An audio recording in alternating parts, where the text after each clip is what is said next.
Morning.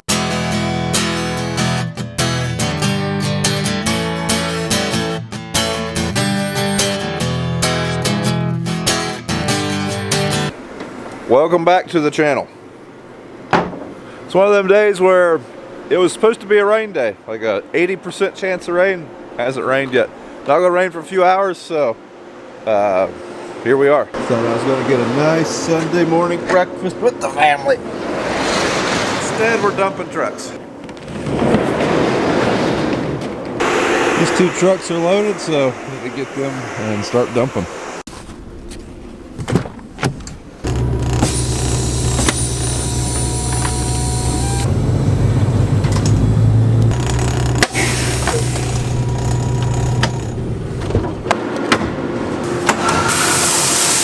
So this is the bin we've been loading. It's just about full. We're gonna start loading in this bin. We gotta clean out some stuff in the floor, basically some stuff that's falling off the walls. Fun time.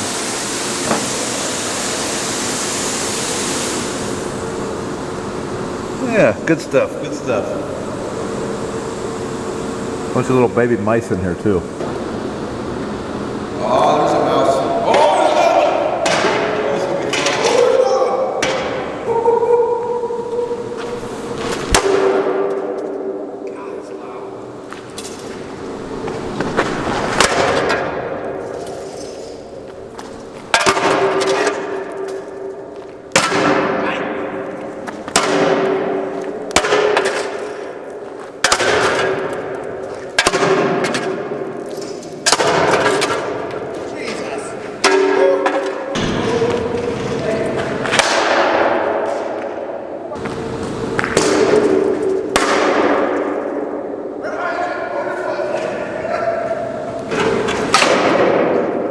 Quite the rat smashing it was. No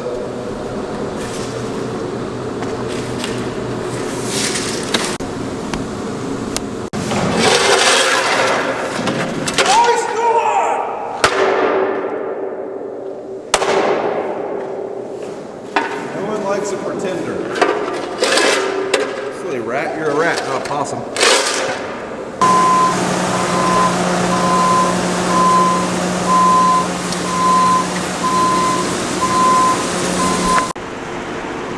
One more truck to dump. So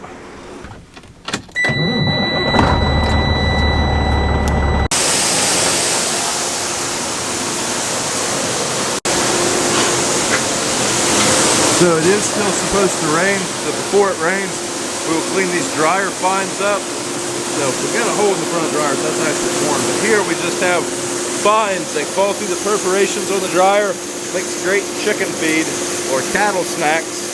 But we don't have chicken or cattle.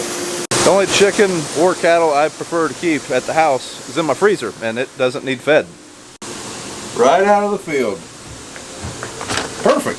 So over here at these grain bins, like I've said before, this dryer is really old, not the most efficient. It's just one of those things that it's really not worth updating. If anything, we would just build another corn bin at the other grain bins. But this dryer still works great for beans when we do have to dry beans.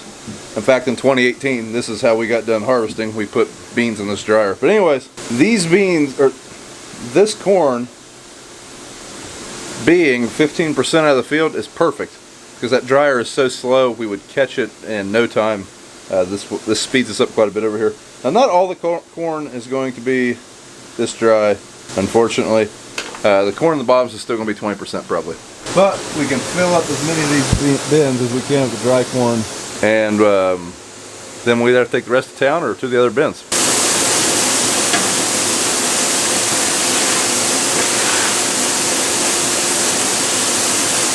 So right now the plan is we're going to run till it rains. It's going to rain here in about an hour. We have roughly an hour left of that field we were in last night. So maybe we can finish it before the rain gets here. That would be nice.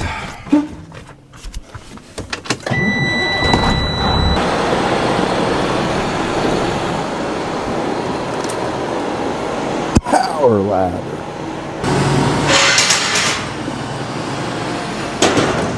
With the rain coming, I'm not moving all the trucks down. We have 2 empty trucks and 1 empty truck here. So I'm going to basically bring a full one back, get it dumping, and take an empty one back. Morning, YouTubers. It's Sunday, and it's 11:30, so you got me for like 90 minutes because the Bengals kick off at 1, and yes, I am in a tractor, but I'm still going to be watching the game. Not talking to you guys. Trying to get a few acres done this morning before it rains. We may have already lost that battle because I don't know if you guys can see it. There are raindrops on the windshield as I go toward the field. Yeah, I'm going to continue to the field because if it gets raining any harder, there's 2 trucks down there without tarps on them, so might as well be down there to tarp them just in case it's needed. On a side note, today is George's birthday. Happy birthday, George. There he is in his yard. I'm not sure how old George is this year, but I do know if we put candles on the cake, it would probably start a small fire. So we won't do that, but happy birthday, George. Here's to many more, buddy. Dad, what do you think of your speed bumps in the wheat field? You're spreading fertilizer, ain't you, or BJ? I think BJ should. He's the one that made the speed bumps. God. So if you don't know what we're talking about, we turbo tilled our wheat in, and you can see every wave across that field where that basket moved. Man, I don't know if we're gonna make it. I think we might have got some on the truck here. All right, unloading some grain that I forgot was in the cart last night, about a half a truckload, 500 bushel or so. And yeah, after this, the show's over, boys and girls, because I just got word from the head turd that we got a big cell of rain moving this way, so we're just turning it around and heading back to the buildings. So throw the blankets over top of these bad boys for the afternoon, and see you tomorrow. So we didn't quite make it. We can see the wall of rain right over there. And on the radar, it's showing that it's going to be raining for a while, looks like. Now, Dad, in the last video that I put out where we were comparing the Gleaner and the Kloss, people were saying that we were having way too much cab corn. What do you think we lost? Maybe a bushel across that whole field from the cab? Might be a couple bushel. Across 58 acres. You've probably never had cab corn, have you? Used to. No sure about it. But ain't about full, we stopped. I bet, yep. So I did get told that by a few people that they never have cab corn. Well, I don't know what to tell you. You're not pushing your combine hard enough, I guess. I don't know. This does have a sensor that goes off, tells you when you're full. Unfortunately, the sensor is adjusted as high as it'll go, and once it goes off, you still have about 45, 50 bushel before you're actually full. So that's why, you know, it happens sometimes. Stop too quick, it'll slide off even if it ain't run over yet. Yes. Usually it isn't, oh, there's the waves. Usually it isn't overflowing while we're combining. It's when you start to slow down. It's when it overflows. I blame the grain cart operator if he can get there quicker.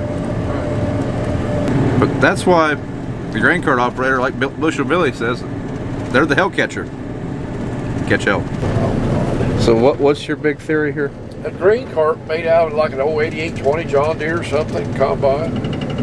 So you want to make a self-propelled grain cart? Yeah, you set high, you can see around all good, and maybe faster. I don't know. Hydrostatic, of course, it wouldn't pull. I don't know. Probably wouldn't work. Probably have to have enough power to pull. Probably have to have gears. 1,000 bushel. Yeah, probably wouldn't work. Well, why don't we just get a tri-bind? That's what everyone else keeps telling us. I don't know. They're even in business yet. I don't think they are. Fill her up with government juice.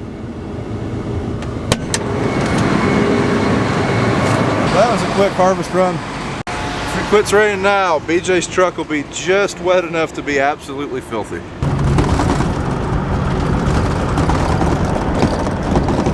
Oh, that field's going to be terrible. So many waves, so many waves.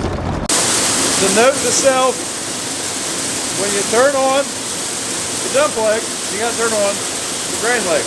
BJ might have made a boo-boo. We'll ask him about it later. He'll be in a good mood. So we do have our little Malinga drain back, but by the time we get back over here, this pit will probably be full of water. So we're just going to clean it up real fast. It's not a big spill. There's probably only like 10 bushel in that hole, maybe. Not even that, probably. So we're just going to get after it real fast. Hey everybody, thanks for watching this video. I didn't really do any kind of exit clip or anything. We basically vacuumed out the grain out of the leg pit. And we went and ate some lunch and went home. It basically rained all day. Sunday, most of the day Monday. Didn't rain today. This is Tuesday. I'll be back in the fields tomorrow. But thanks for watching. I did want to make one quick announcement before I forget. If you are interested in any Brian's farming video, this attire, or anybody else like Welkers, anybody that's merch is carried through Farm Focus and you want it for Christmas, I would advise ordering it sooner rather than later due to COVID and everything. All the hats, everything, it's kind of hard to come by. If you noticed, I haven't even been wearing my own farm hat because, well, supplies are short. I don't have one. So if you're interested in like a Silver Legends t-shirt, a Gleaner shirt, a good looking one, or anything else we carry, you might want to stock up on that soon. Thanks for watching. Don't forget to thumbs up the video, and we'll see you in the next one.